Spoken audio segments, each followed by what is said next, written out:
오늘 시편은 저자와 또 저작 시기가 불명합니다.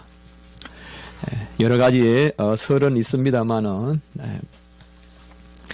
요새 주석에는 잘 나오지 않는데 보니까 옛날 주석에 보니까 이런 설들이 있었습니다.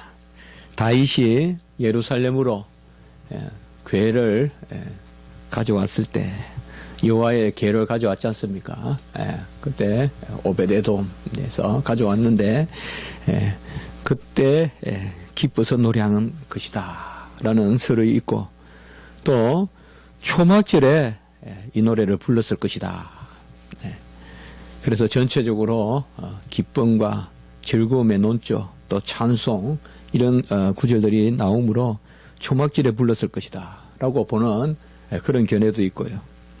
또 한 견해는 보니까 바벨론 포로에서 돌아와서 그때의 기름짐을 노래했다. 상당히 시대 배경도 바벨론 포로, 또 다윗의 그 여호와에게 그 많은 그런 아주 시간차가 거의 600~700년 나는 그런 이런 배경에 대한 그런 설들이 많습니다.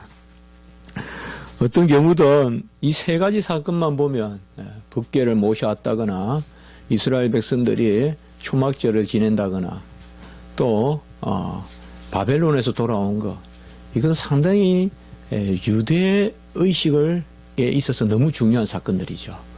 유대주의까지 우리가 생각하거든요. 유대주의자들이 있다면, 우리는 기독교는 유대주의는 아닙니다만은 이 유대주의, 주다이즘의 가장 중요한 요소가 바로 이런 사건들 아니겠어요?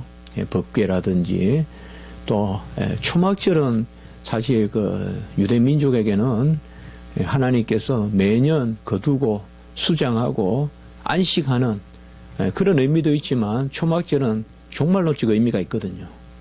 마지막 영원한 새하늘과 새 땅의 삶, 그 거둠, 알곡을 드리는, 그게 또 초막절이란 말이죠. 그리고 바벨론 유폐에서, 그 유수에서, 포로에서 돌아오는, 어떻게 보면 가장 유대인들에게 의미가 있는 사건들인데, 오늘 말씀은 그곳에 머물러 있지 않고 이러한 복이, 오늘 이제 복이란 말이 많이 나오는데 바로 땅 끝까지 모든 민족들과 온 백성까지 이러한 복이 전해져서 그들이 함께 기뻐하게 해달라라고 이렇게 지금 하나님 앞에 노래하고 있는 것으로 오늘 시편은 나타나 있습니다. 그래서 대체로 우리가 이제 다윗 시편을 쭉 보고 내려오다가 이제 한 편 한 편 이렇게 저자 미상한 그런 이제 그런 시편들을 보게 되는데요. 계속 말씀을 드리지만은 시편의 저자가 누구인가, 이것은 상당히 중요한 거지만은 그럼에도 불구하고 우리는 그런 배경 가운데서 읽는 것은 좋지만 그게 결정적인 것은 아니다. 영감된 하나님의 말씀이기 때문에 시편은 다윗의 문학이다라고 봐서는 어렵단 말이죠. 하나님 주신 말씀인 거죠. 그게 영감성이지, 우리가 어떤 특별한 어떤 교리적인 말씀 이런 것은 영감되었다. 또 우리가 가닿지 않는 말씀, 누구라도 볼 수 없는 말씀, 바로 태초에 천지를 창조했다, 이런 말씀은 영감된 말씀이라고 보나, 그 이후에 모세가 누구에게 말하기를, 행동하기, 이런 것은 전부 다 영감성하고 관계가 없는 거 아닌가. 그래서 어떤 성경의 영감은 역사적인 사건에 대해서는 우리가 영감성을 말하기 어렵다. 어떤 가르침 혹은 규범에 대해서는 영감성을 좀 더 이야기할 수 있을지 모르나, 이런 것들이 이제 대체로 우리가 또 자유주의 신학자들이, 대체로 비평학자들이 하는 말이 바로 그렇죠. 그래서 이제 역사 비평 이런 것들이 이제 많이 나오게 되는 것을 볼 수가 있습니다. 어쨌든 바로 오늘 시편의 저자가 우리에게 알려져 있지 않더라도 오늘 시편은 우리에게 아주 귀한 진리를 말씀해 주는 것은 바로 이러한 유대인들 가운데서 하나님이 가장 귀하게 주시는 복, 그것이 바로 땅 끝까지 전파되게 해달라는 어떤 그런 시편에 나오는 그런 신약 시대를 바라보는 그런 시라고 우리가 볼 수가 있겠습니다. 1절을 보면 아주 전형적인 그런 유대주의 축복 양식을 우리가 볼 수가 있는데요. 민수기에 나오는 바로 하나님은 우리에게 은혜를 베푸시사 복을 주시고 그의 얼굴빛을 우리에게 비추사 이렇게 말씀하고 있습니다.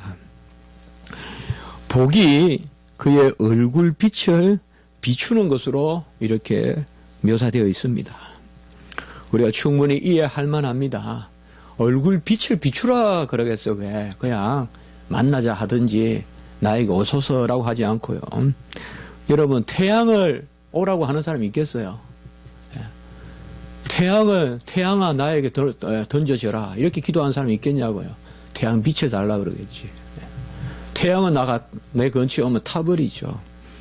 어떻게 보면 구약시대 때 뭐 이게 제 어떤 간조인지 모르겠지만은 구약시대 때 이 얼굴빛 저는 이 얼굴빛이 한때는 되게 좋게도 느껴졌지만 어떻게 보면 뭔가 모르는 또 거리감일 수도 있고요. 그러니까 하나님의 얼굴빛을 비춰달라 이 말은 사실 우리가 이해 못할 바가 아니죠. 이 이상 어떻게 구하겠어요.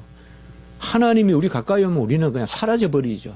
우리 존재가 타버리든지 태양도 만질 수 없는 우리 존재가 어떻게 여호와의 빛을 여호와 자신을 우리가 영접할 수 있겠습니까?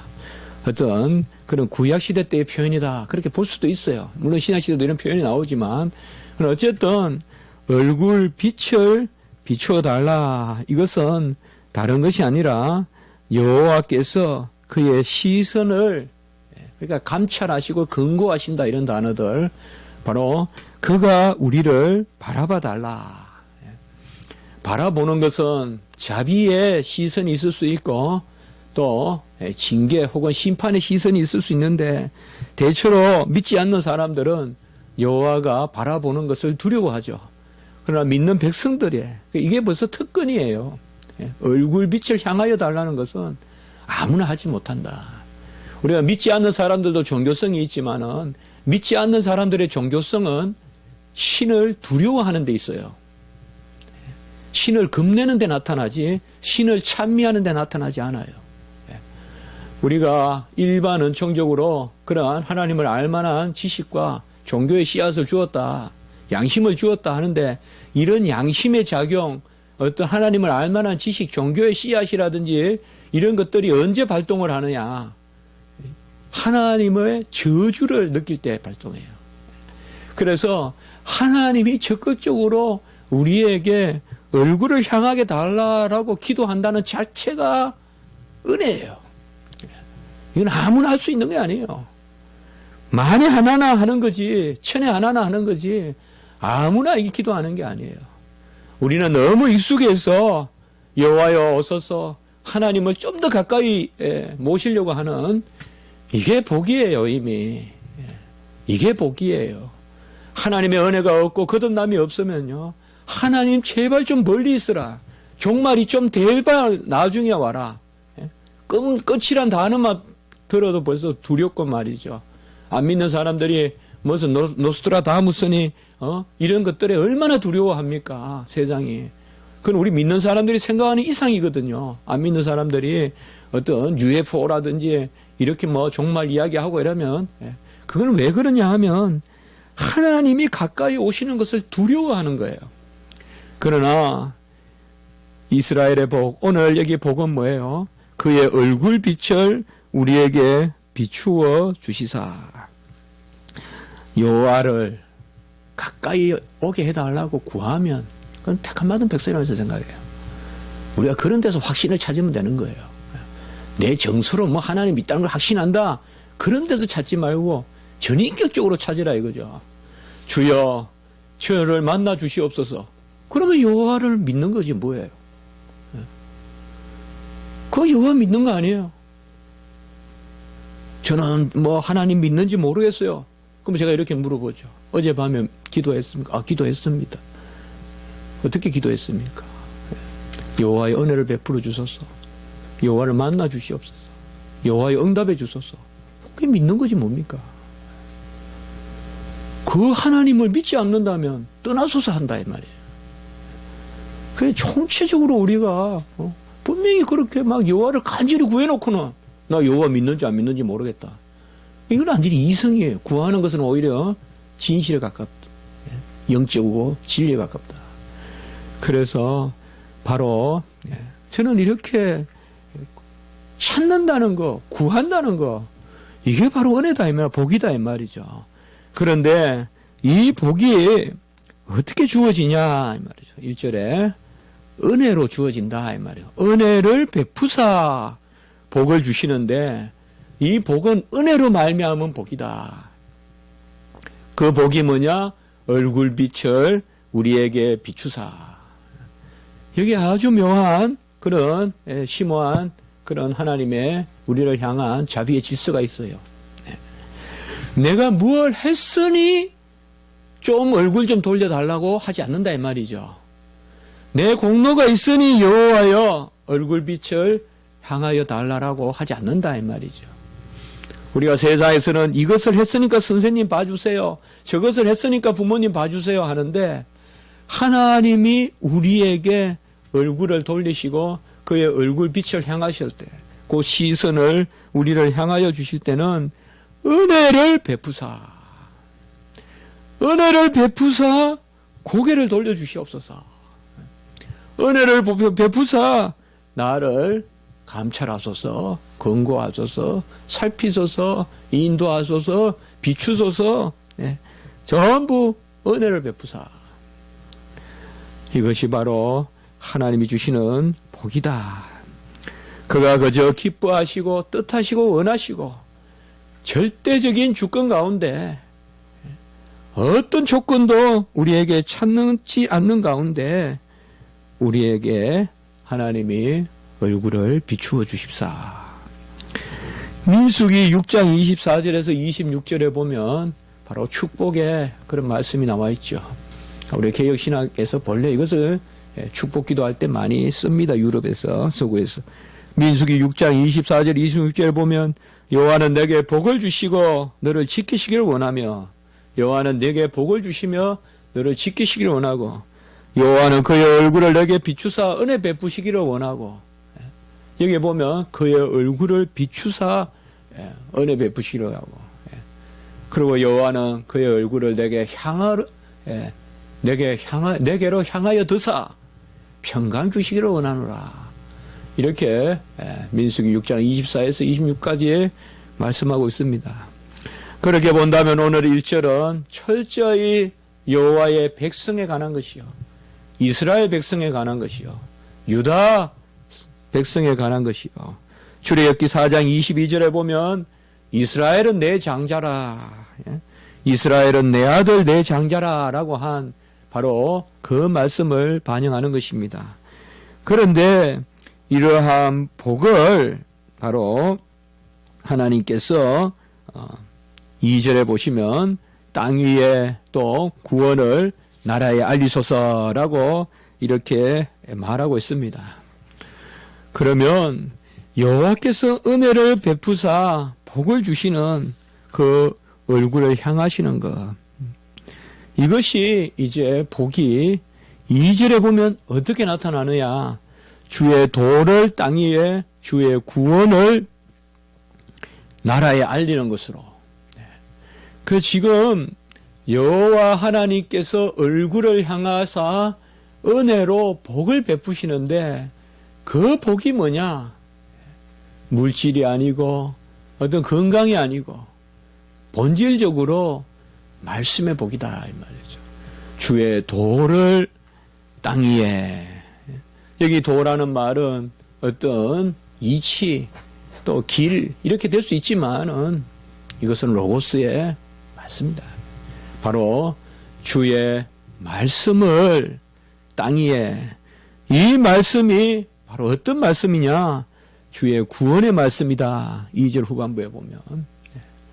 그 결국은 여호와께서 얼굴을 향하사 복을 주시는데 그걸 어떻게 하느냐?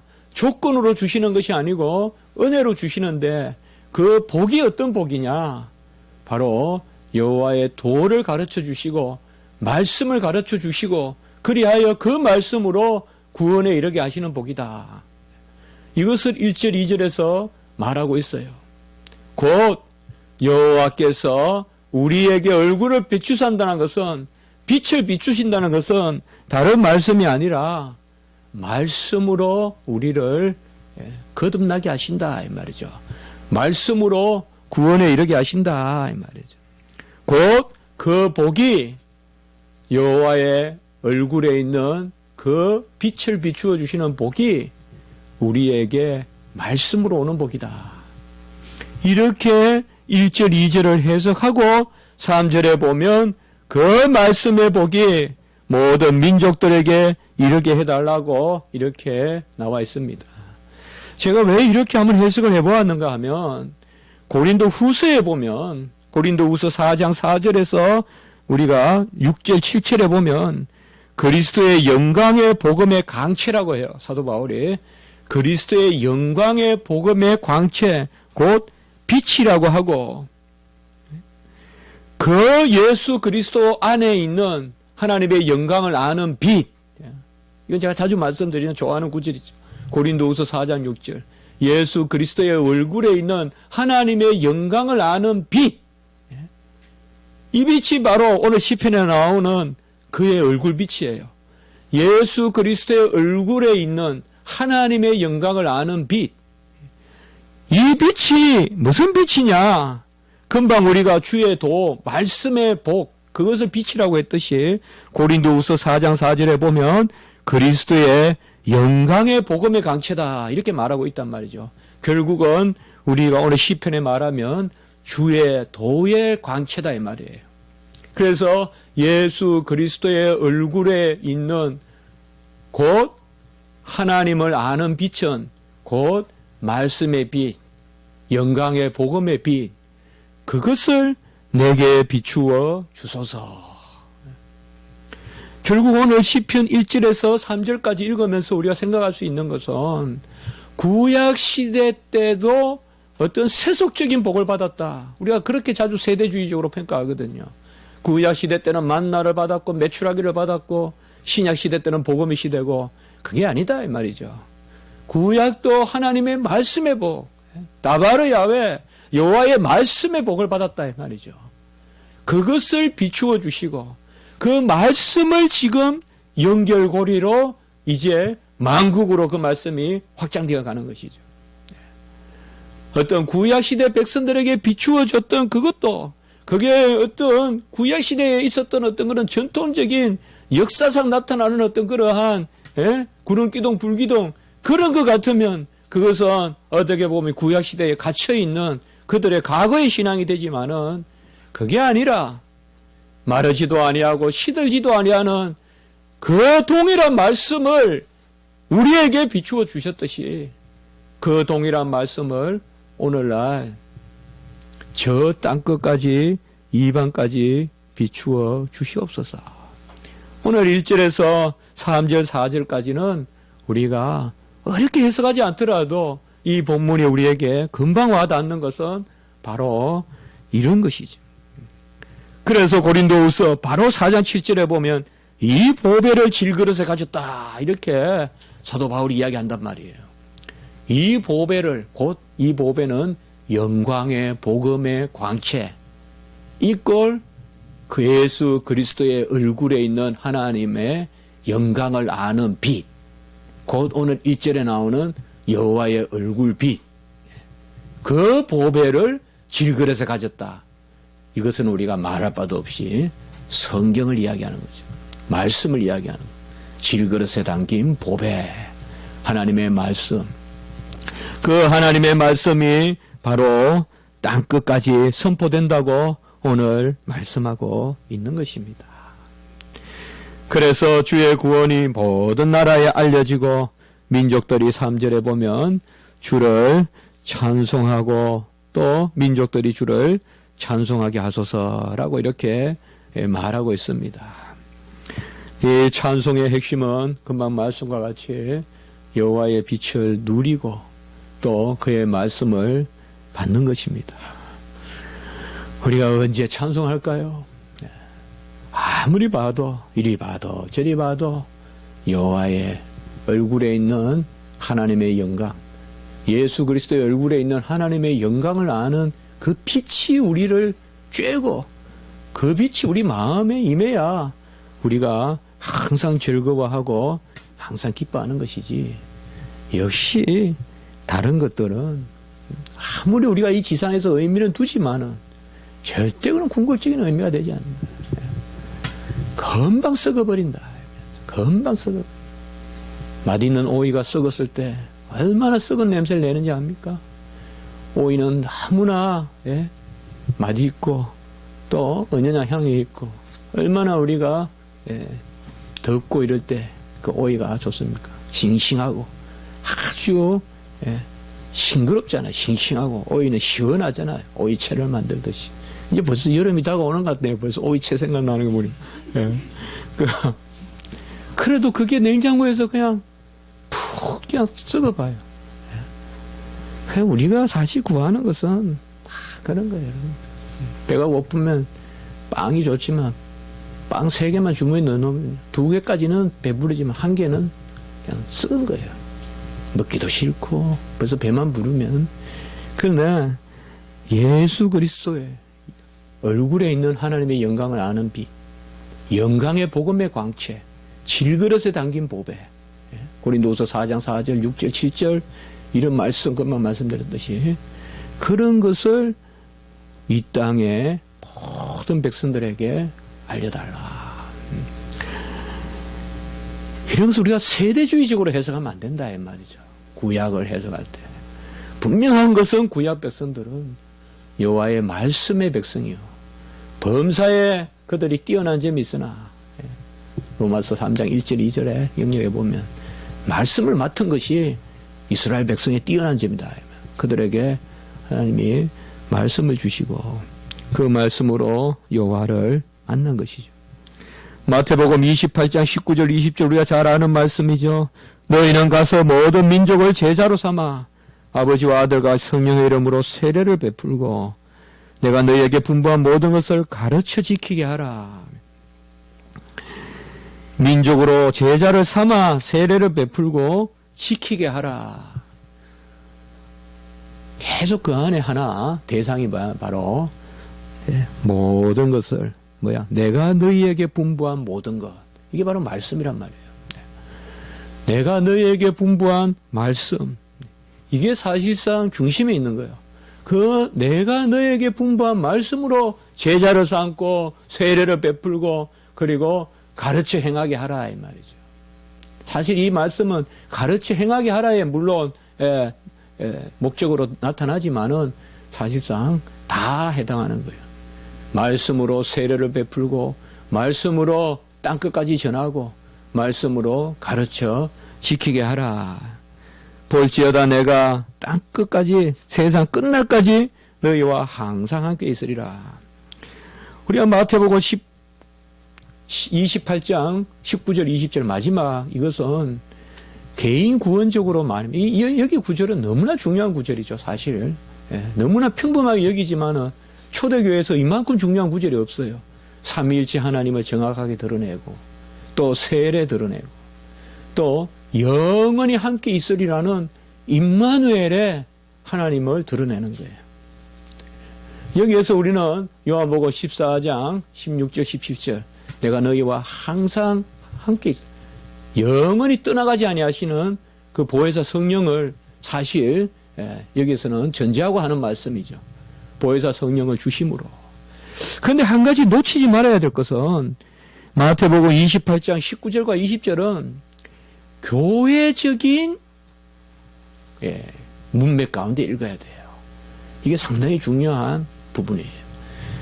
그러니까 우리가 요한복음 같은 경우는 좀 더 보혜사 성령의 임재로 말미암은 개인 구원의 차원이라고 말할 수 있다면 요한복음 14장 16절 17절에 나오는 보혜사 성령이 임하면 항상 영원히 떠나가지 아니하시고 그것이 우리와 함께 우리 안에 있다고 할 때는 그것은 좀 더 우리 내적 혹은 인격적 성령의 임재라면 이 마태복음 28장 19절에서 20절은 교회적 임재. 볼지어다 내가 영원히 교회를 떠나지 않겠다는 거예요. 영원한 교회, 바로 교회가 주님 오시고 완성되지 주님 오시면 폐지되지 않는다 이 말이죠. 제가 최근에 이제 다음 주에 종말론에 대한 그런 강의를 이제 우리 전체 또 교단 신학부에서 해야 되는데요. 바로 우리가 뭐 전천연설이나 무천연설이나 또 간혹은 찰스 하찌아 같은 후천연설은 우리가 다 교훈으로 받을 수 있어요.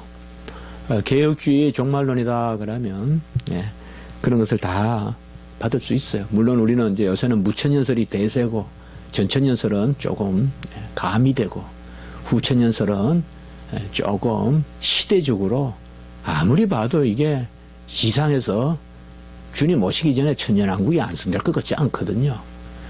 후천연설은 좀 낙관적일 때, 부흥운동이 많이 일어나고 할 때, 그때 후천년이 좀 있었긴 하지만은, 그래서 분위기가, 이게 주님 이 땅에서 천년왕국이 있다는 거, 이건 좀 어불성설 같다. 그래서 후천연설은 이제 이 땅에서 천년왕국이 세워지면 후에 주님이 오시겠다는 거잖아요. 그래서 이제 후천연설은 좀 이렇게 등한시하죠. 그러나 이 후천연설도 왜 찰스 하찌나 비비 워필드나 이런 분들이 후천연설을 취했을까요? 그것은 다른 것이 아니라 그들이 성경을 많이 몰랐을까요? 워필드는 성령 영감에 대한 세계에서 가장 중요한 책을 썼는데요. 비비 워필드는. 그럼 워필드가 성령 영감을 모르고 성령을 문자적으로 해석할 줄 몰라가지고 전천연설을 안 했을까요? 혹은 무천연설을 안 했을까요? 그건 다른 것이 아니라 그 시대에는 19세기 말에는 이제 자유주의 신학이 있고 이러다 보니까 좀 더 이 복음의 능력 또 전도 이런 걸 강조했어야 돼요.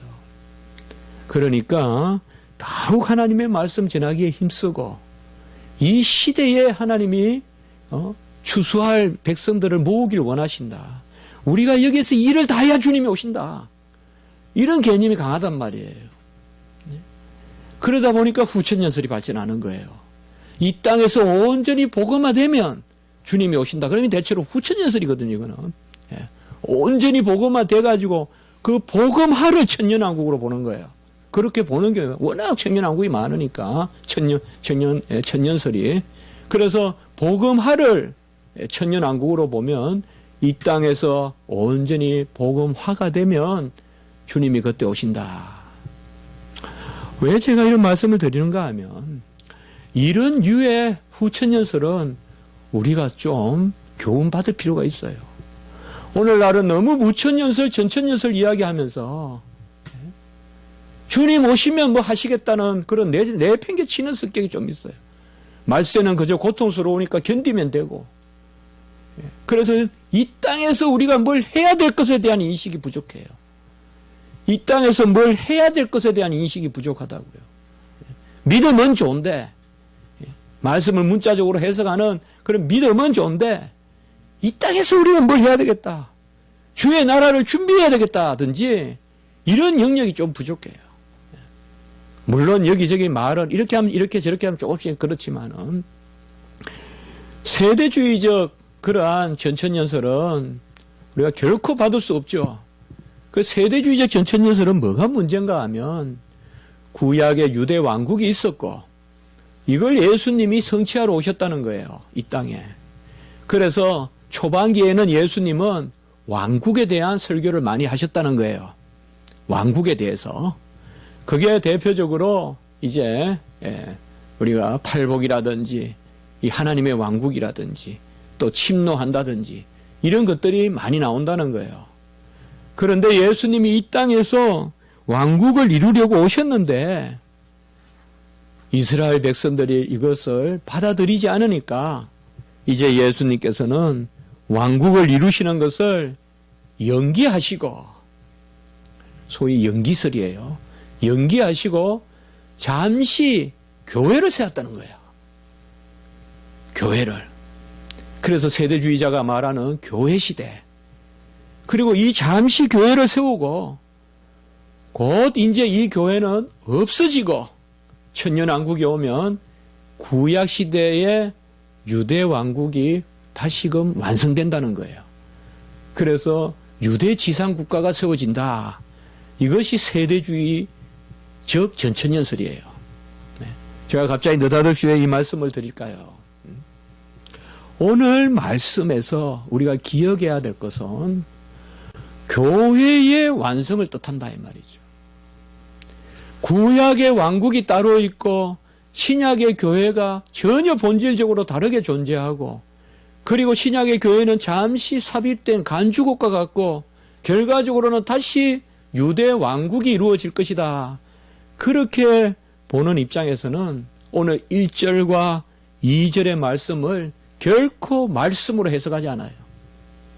구약의 전통이라든지 구약의 의식이라든지 제사라든지 이렇게 해석해요.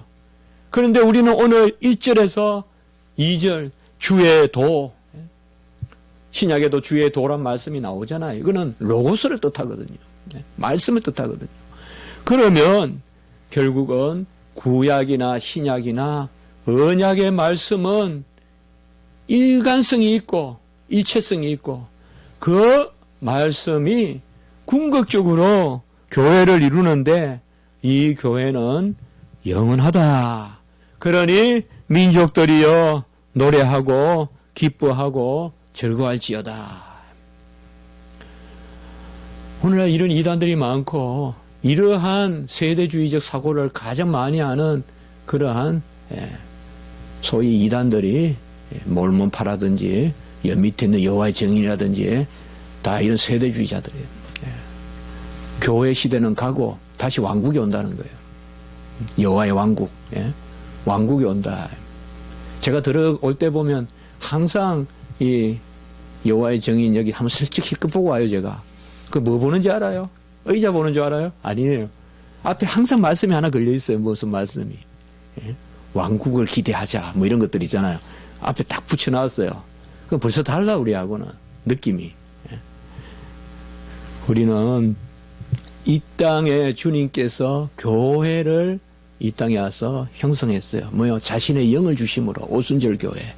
이 교회는 구약의 왕국 혹은 구약 교회의 연장, 구약 교회가 성취된 거고, 그것이 이제 완성되는 것이 이제 종말이에요. 그래서 새 하늘과 새 땅, 새 예루살렘, 영원한 교회에서 우리가 하나님과 함께 사는 것입니다. 그래서 오늘 이 말씀을 통하여 우리가 특별히 어떤 신학적인 메시지 또 그런 것을 잡아내기는 오늘 시편을 통하여서는 그저 찬송 또 주님 하나님 앞에 복을 주신다. 그래서 특별히 1절과 2절에 제가 중심을 두고 그렇게 해석을 했습니다. 바로 이방에 미치는 복을 노래하고 있고 4절에 보면 공평히 심판하시며 땅 위의 나라들을 다스리신다. 이렇게 4절에 말씀하고 있습니다. 공평한 심판이 이제 나타나는데요. 여기서 말하는 공평한 심판은 저주가 아니라 징계다 이 말이죠. 그러니까 이방인들이 징계의 대상이 된다. 그러니까 자녀의 어떤 징계 그 자리로 온다. 그러니까 공평히 심판한다는 것은 그야말로 내버려 두시거나 어떤 벌을 하시기 위한 목적이 아니라 다시금 살리고 다시금 세우시려고 하는 그 심판으로 모든 민족을 이끄시고 6절에 보면 땅의 소산을 내어 복을 주신다라고 또한 이렇게 말하고 있습니다. 그러니까 절대 신약의 교회와 어떤 구약의 어떤 그런 교회가 불연속 속에 있는 것은 아니다 이 말이죠. 신약 교회는 성취다 이 구약에. 그래서 땅의 소산을 주신다. 구약만 땅의 소산이고 신약은 영적인 왕국이고 그렇게만 볼 바도 아니다 이 말이죠. 그러니까 너무 영적인 것만 이야기하는 그 부분이 무천년설의 약점일 수도 있어요. 무천년설의 약점일 수도 있다 이 말이죠. 그래서 저는 개인적으로 무천년설의 서희 때 제가 무천년설에 써 있는 것은 기독론을 중심으로 종말을 이해하기 때문에 그래요. 예수님을 중심으로 종말을 이해한다는 측면에서는 무천년설이되 요한복음 20장 1절에서 6절에 나오는 그 천년을 전혀 상징으로만 볼 수 없기 때문에 그런 의미에서는 전천년설이다. 그래서 무천년설에 쓰일 때 전천년설을 지향한다 이 말이죠. 바라본다 이 말이죠. 그리고 후천년설도 개혁주의 안에서 교훈을 받는다. 아까 말씀을 드렸듯이 그렇게 보면 돼요. 우리는 천년설이나 천년왕국이나 이런 것을 너무 우리가 무엇이 될 것이라고 생각하지 마라 이 말이죠. 물론 분명히 우리가 어떻게 될 것이라는 부분이 있지만 우리가 지금 영생이니 또 하나님의 자녀됨이니 이런 것을 헤아리는 길이 뭐예요? 예수님이 우리를 위하여 이루신 의가 뭔지 그 가운데서 우리가 자녀됨을 찾아내잖아요. 주님이 이루신 게 나잖아요. 그래서 어거스틴 말과 같이 우리 안에서 주님의 것을 찾으소서 나의 것을 찾지 말고 결국 그 말씀이잖아요. 사실상 나의 나됨을 알려면 주님이 이루신 걸 보면 알죠. 주님이 행하시고 이루신 것 다 당하시고 다 행하신 것 그게 나의 모습이죠. 지금 그걸 모으면 우리가 영생이죠. 그거와 마찬가지예요. 종말의 우리의 모습은 우리의 모습으로만 보지 말고 예수 그리스도께서 우리에게 다 이룬 것을 이제는 온전히 완성하신다는 측면에서 바라보면 오히려 답이 나온다 이 말이죠. 우리는 예수 그리스도가 마지막에 어떤 모습으로 계실까? 이것에 대한 관심은 없다 이 말이에요. 내가 어떻게 있을까만 생각하지. 예수 그리스도가 어떤 모습으로 있을까 생각 안 해요. 그래서 중보가 끝이 나니 왕국이 끝이 나니 그럼 예수님이 중보가 끝이 난다 그러면 우리는 신이 되는 거네요. 그래서 마지막에 신이 되는 것 같이 생각하고 그게 아니죠. 예수님은 새하늘과 새 땅에서도 그분이 보좌에 계시죠. 언제든 우리 인간은 하나님 자신의 중보가 없이는 하나님께 나아갈 수 없어요. 새하늘과 새 땅이라고 해서 하나님이 바뀌는 거 아니에요, 여러분들. 하나님의 입장에서는 작은 시대일 뿐이에요. 우리는 그런데 자꾸 종말에는 하나님이 바뀔 거라고 생각해요. 아니거든요. 오늘 말씀해 보면 같이 합니다. 땅의 모든 끝이 하나님을 경외하리로다. 이것이 바로 주시는 말씀입니다. 오늘 내가 특별히 이렇게 말씀을 조금 종말론 쪽으로 본 것은 종말론을 읽다 보면 이 시편에 이런 말씀들이 많이 인용이 된다는 거 아셔야 돼요. 시편에 이런 말씀들이. 그래서 좀 과한 해석이라 이렇게 생각할지 몰라도 우리가 종말론적 토양에서 이런 시편을 바라볼 수 있어야 된다.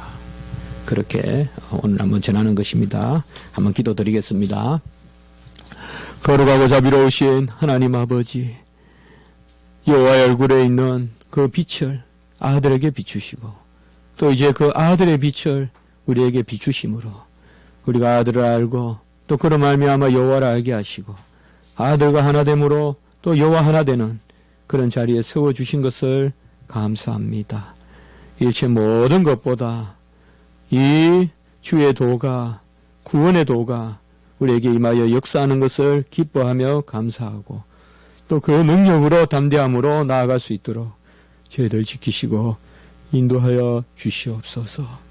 일체 마음을 모으게 하시고 여호와의 행사를 바라보게 하시고 마르지 않고 시들지 않는 여호와의 말씀의 능력에 의지하게 하여 주시옵소서. 예수님의 이름으로 기도드리옵나이다. 아멘.